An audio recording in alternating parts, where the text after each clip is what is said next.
Well,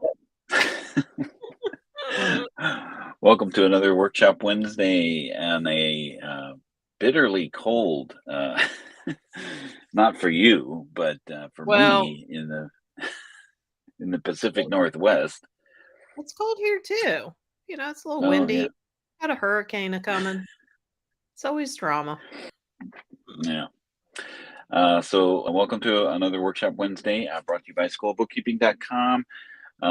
Normally, we would be having Travis joining us from Avalera, but unfortunately, Arizona. due Did it due again. to Arizona not participating in daylight savings time, there was a small mishap Hiccup. with the timing of today's workshop.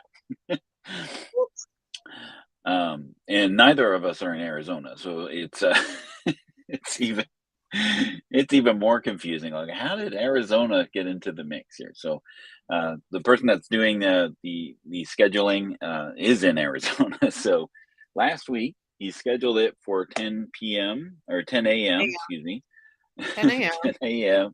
Good. 10 a.m. And then when everybody fell back, Arizona does not participate in the daylight savings time shenanigans. So it switched it to 9 a.m., which that is where Travis, our guest that was joining us, put it on his calendar. So he's in Pacific time. So unfortunately, as I realized it, when when the adjustment or when the announcement came out that we were an hour earlier than I anticipated. uh, Unfortunately, he Whew, could not rearrange his schedule to join us today. So but we'll we are just going deal to with pivot. We're it going as to we pivot and sometimes talk do. about, right? So we're not going to be talking about sales tax fundamentals because we really want to have Travis joining us here today. So we're going to put a pin in sales tax fundamentals. I know you're all disappointed because you really wanted to talk about where do I sell the stuff that I'm going to be selling. But we'll talk about that next week. So today, I wanted to talk about QuickBooks Commerce Oh, that's a because fun topic. yesterday on the QB Power Hour, we talked about it a little bit, and I think it bears repeating because Okay. there is a lot of confusion. So the word commerce is now the new advanced, right? It's the word that that Intuit is using to confuse people. Because you think of the number of times that the word advanced is used with QuickBooks products. Carrie, can you list them off? Well, we have QuickBooks Online Advanced Edition. Hmm. What else is We advanced? have okay, we have QuickBooks Enterprise that has advanced that Platinum Edition includes advanced inventory. Right? We used to Also have, advanced pricing, advanced pricing, which they don't do advanced anymore. reporting. Oh, we'd have advanced reporting. We had advanced didn't we have something with inventory, advanced receiving? Like a new That's way to enhanced.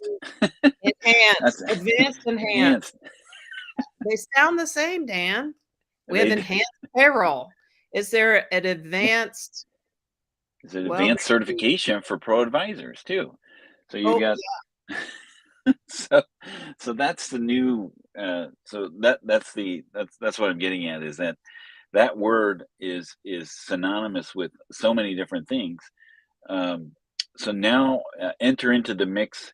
I used to also think that the word connect, right? Like there used to be an app called QuickBooks Connect. Now there is a now there's a conference called QuickBooks Connect. So there's words that are used to mean totally different things. So what we discovered yesterday during the QuickBooks Power Hour is that the word commerce is now associated with two separate things. So Okay. there is, so we kind of want to unpack that again. There is e-commerce accounting, Okay. and then there is QuickBooks Commerce. So the way we kind of talked about that yesterday in the Power Hour is that QuickBooks Commerce is a product. Commerce in QuickBooks is a function, right? So they, but the weird part is that if you have QuickBooks Commerce or you have e-commerce accounting enabled, they're both accessed from the same point inside of QuickBooks. Okay. So there is a tab on the left side that's called Commerce. You may have noticed it, and this is QuickBooks Online. And there's a lot of fervor around and hype around this QuickBooks Commerce and e-commerce accounting, right? So we want to draw the distinction between what these two things are, because if you have a client that has one or the other, you're going to experience two different things when you go into QuickBooks. So we want to make sure that you're aware of the potential challenges that might occur. So I did find an article that kind of I'm gonna try to find it here real quick. Here I'm staring at my other screen. Where is it? There it is. Yeah. So let me share my screen real quick here.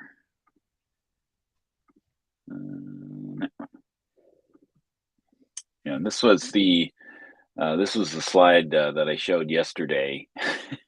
We have e-commerce accounting or QuickBooks Commerce, and you notice the guy with the headache, right? That kind of is how I'm starting to feel. So got it.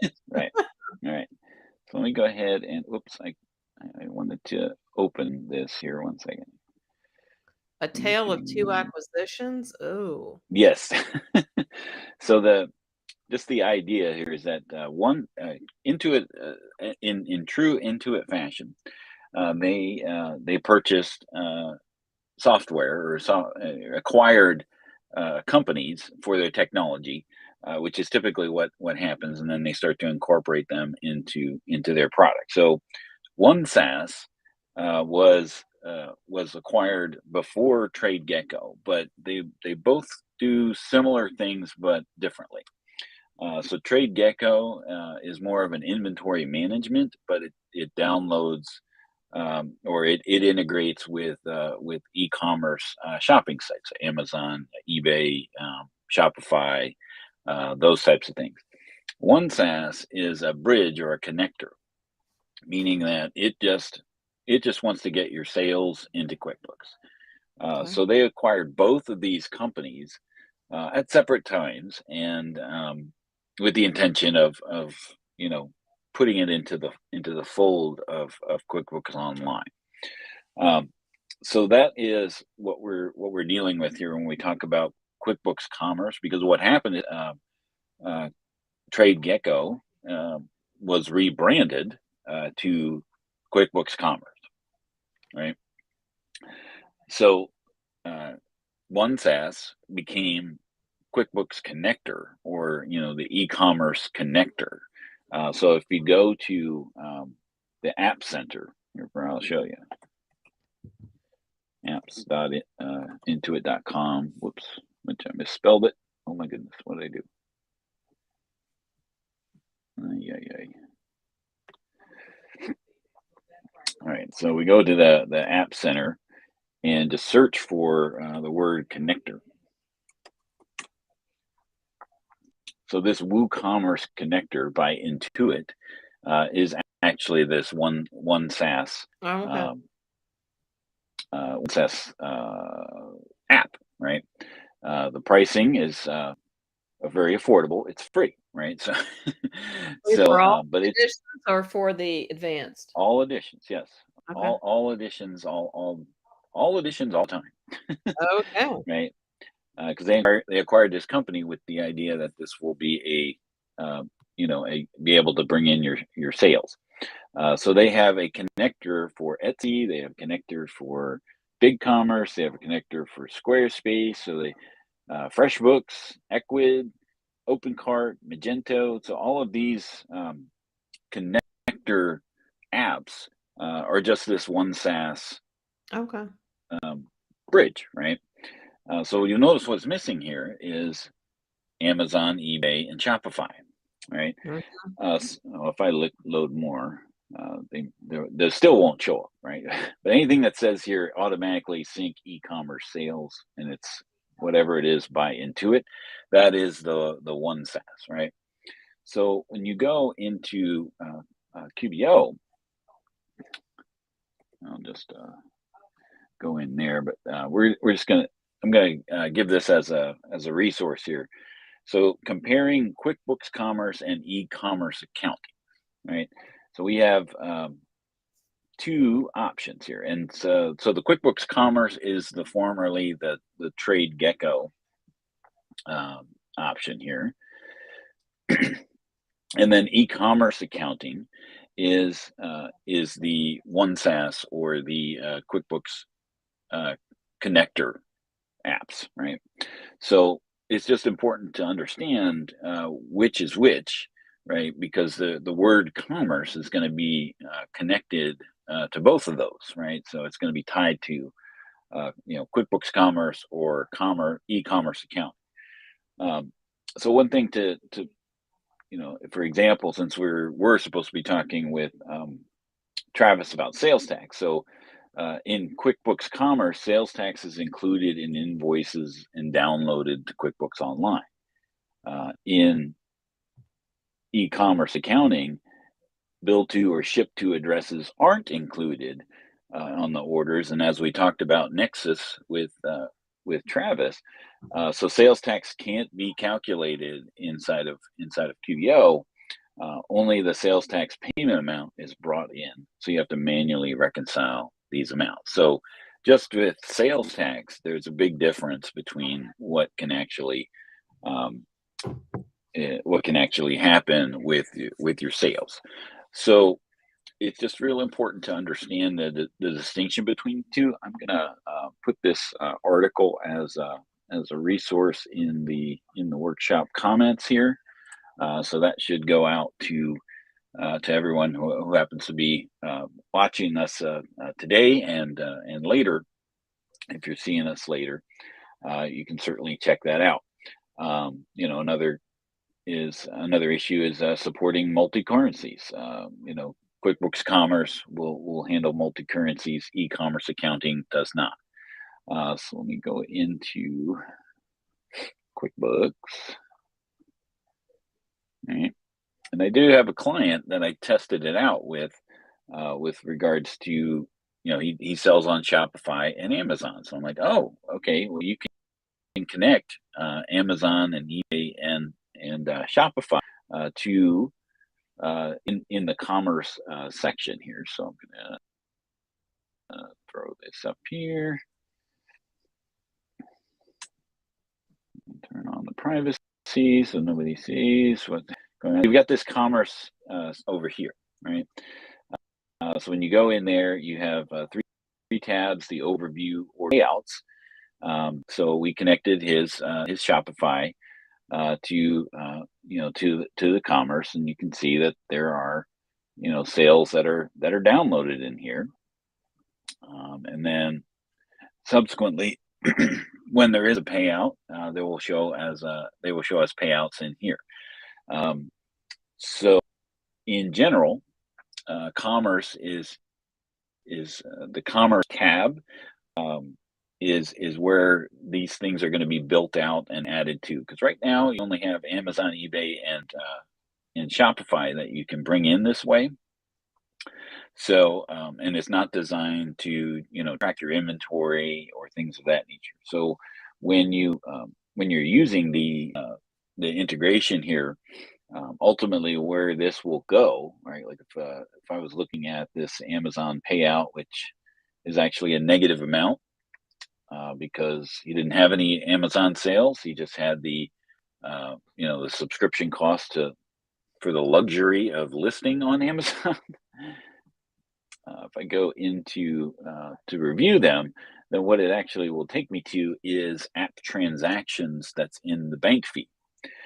So that's just the important kind of distinction between QuickBooks Commerce and Commerce in QuickBooks. So we're basically using the same terminology but reversing them, but they have totally different situations. So um, you can't actually buy QuickBooks Commerce right now. Any place that you go to look at QuickBooks Commerce takes you to Commerce in QuickBooks. So I think what's happening is they're going to build this out as much as they can, and then they'll also work with QuickBooks Commerce. But what'll happen is if you have a client, if you're one of the few people that actually does have a client using QuickBooks Commerce, the Trade Gecko platform, it will be accessible from the Commerce tab.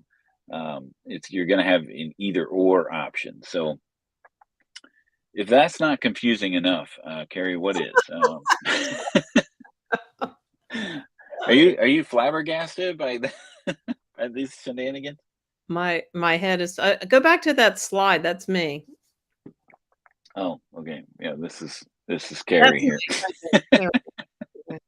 Just trying to oh, there.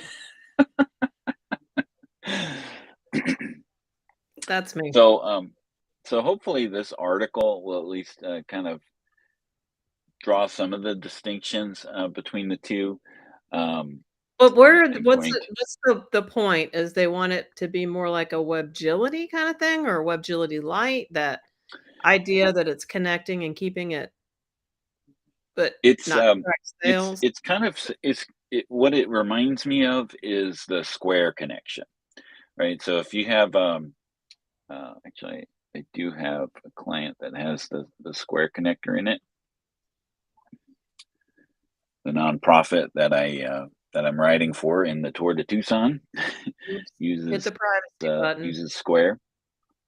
Yeah, let me just throw that over there. Square, we'll bring in transactions through the app connection section here. This was a payout. You could see it's Square Tucson. I could see I should be able to see the details. Yep, there we go.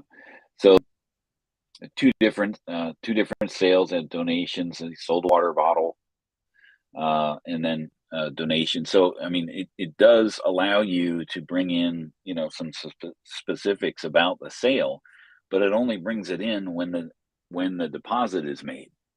So the Mm, challenge there with this type of accounting is mm, that your inventory is off, right? So if you made the sale and it's out the door, and especially if you're fulfilling it, right? Like you have a sale today, somebody goes in and does the shipping, sends it out, and then 3 or 4 days later, the deposit is made, right? So there's a discrepancy between your inventory leaving, right? It's left, um, but in this case, it hasn't left until the payment arrives, right? So whenever the funds actually show up, that's when I can record it. Now, if you have low inventory management needs, maybe this isn't such a bad thing, but um, it's not really accurate for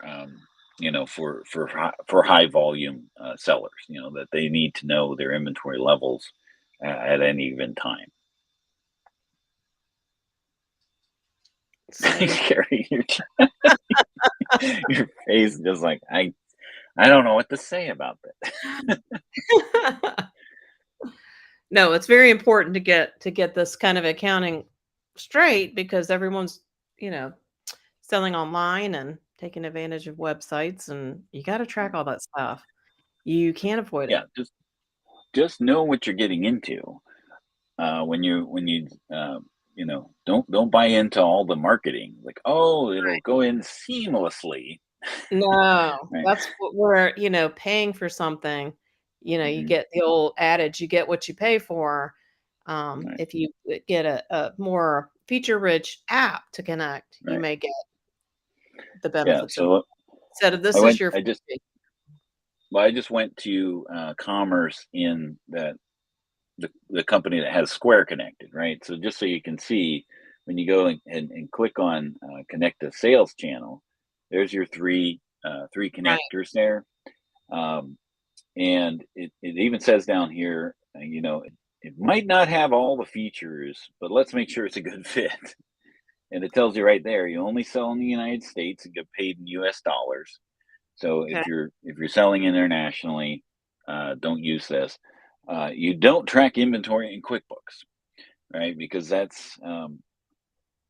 it can only map to one item, right? So it's not going to decrement your inventory unless you're doing it to one inventory item.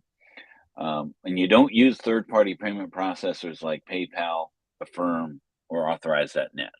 That pretty much eliminates everyone from from Okay, using wait a this. minute. Yeah, in Shopify, they have their own wouldn't that be a third party? Somehow that No, doesn't I mean, well, no, it'll deduct the fees if you're using okay. Shopify payments.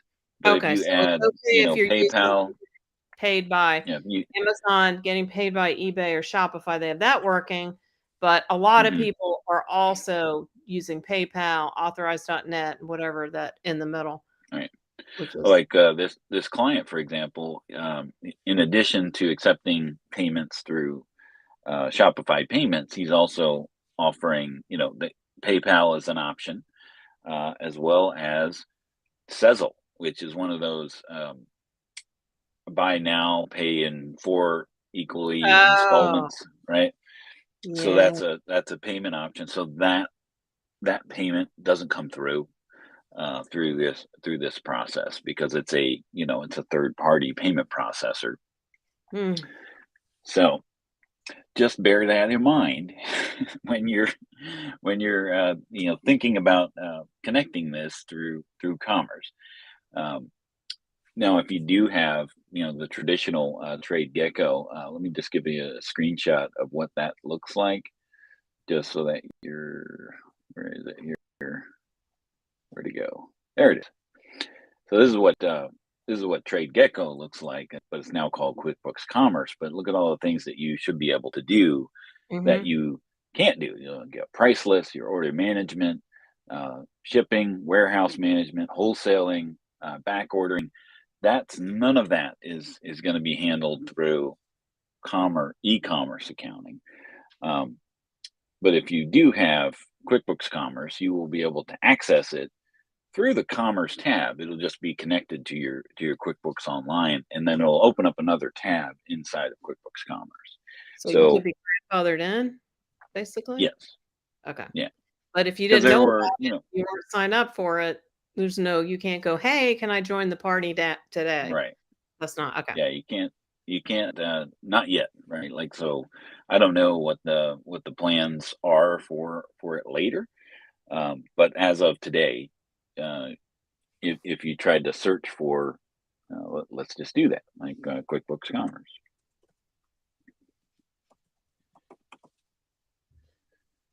Right. Besides all the ads, you've got accounting for e-commerce, log into QuickBooks Commerce, right? You can get to QuickBooks Commerce, but you can't sign up for it. You can't, Yeah. right? And then here's this article about comparing the two.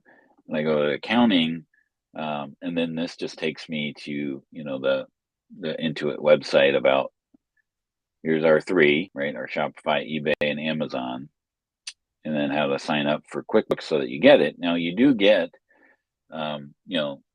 sales sales channel connections based on the number of versions or the flavor of QuickBooks, right? So if you have Simple Start, you get one sales channel that you can connect. Essentials is 3, and then Plus and Advanced is unlimited. So if you had, Equid and BigCommerce and multiple Shopify connections, you can do, that in commerce, e-commerce accounting. Down here at the bottom here, the frequently paid questions here. What's the status of QuickBooks Commerce, right? It's no longer available for purchase as a standalone product. However, we continue to invest in the development and growth of commerce accounting capabilities in QuickBooks Online. And then it's US-based businesses or can connect single or multiple e-commerce stores with QuickBooks as part of their online subscription, starting with Amazon, Shopify, and eBay. So they're putting most of their eggs in the commerce accounting basket first, and then probably will, unlock more things with the QuickBooks Commerce option. So that's what I would suggest. I mean, that's the way I see it right now. I don't know. We can't tell. What it is. What the future holds for that. But that's the way things are now, and I just wanted to unpack. Just that distinction between QuickBooks Commerce and e-commerce accounting, all in this nebulous commerce tab that's inside of QuickBooks. Besides your headache, Carrie, what thoughts did you have? That I almost would let it marinate and do its little growth thing before I connected my stuff. But we do like testing and playing with things, so we're Mm-hmm. Yeah, I mean, if I hadn't tested it, I wouldn't know what to expect. And we made, because right now this particular client is using WebGility, right? And so he's paying $70 a month, for these sales to come in. I was hopeful that this commerce accounting would do the same thing for him and save him $70 a month, right? But right. it is not, synchronizing his inventory. It is not doing it as well as WebGility does. So we made that determination, and we're going to turn it off. So or disconnect it and go back to WebGility. You'd rather have reliable data coming in rather than this nebulous connection. Now, for some people, that might actually be Oh, workable. It yeah, just really know what you're getting in for. What you're activating by doing that. yeah, But as you said, you get what you pay for. Um, yeah, exactly. And once you're used to what WebGility can do and provide for you, and if it's tracking your inventory, then you don't need to mhm, turn that off because they have not replaced it. right. And then you've got the other side of the spectrum where, maybe you don't need any of this stuff at all going into your QuickBooks, and you just want summary information. Well, that's where Bookkeep comes in, right? So you've got the, both sides of the pendulum with, detail versus summary. Hmm. So there are plenty of other fish in the sea that do this sort of thing. I actually did have a client before OneSAS was acquired. We used the connector, and it actually worked pretty well. But now that it's kind of been homogenized inside of Commerce, it doesn't do half of the things that it used to, that it did before. So interesting. Interesting development with regards to QuickBooks Commerce. So don't buy into the marketing that this will seamlessly integrate all of and take care of all of your problems. So, And it's but the main free. thing is, If you yeah, can get it to do what you need, and if what you need is very light, you may right, be okay, but don't go in there thinking it's equivalent to these paid options. Uh, right. those are be careful and you Buyer get what you beware. buyer beware. All right, so that'll kind of put a wrap on today's workshop. Okay. Um, and next week we should be able to pick up our Sales where do tax. you sell with sales tax with Travis. And as a side note, Carrie, I'm actually in Poolsbo, Washington, which is where Jamie lives. So Oh, so we are. I am going to get together with have a our winner. friends at Avalera, because how could I not be in the same town as one of them and not get not get together? Exactly. If Exactly. we if I can't get this close and not be able to spend some time, then it's just not meant to be, right? Right. That's right. Well, good. You get your splash of orange. Yes, I'll get my orange crush. All right, so we'll see you next week on the workshop, and hope you all have a great week. Have a great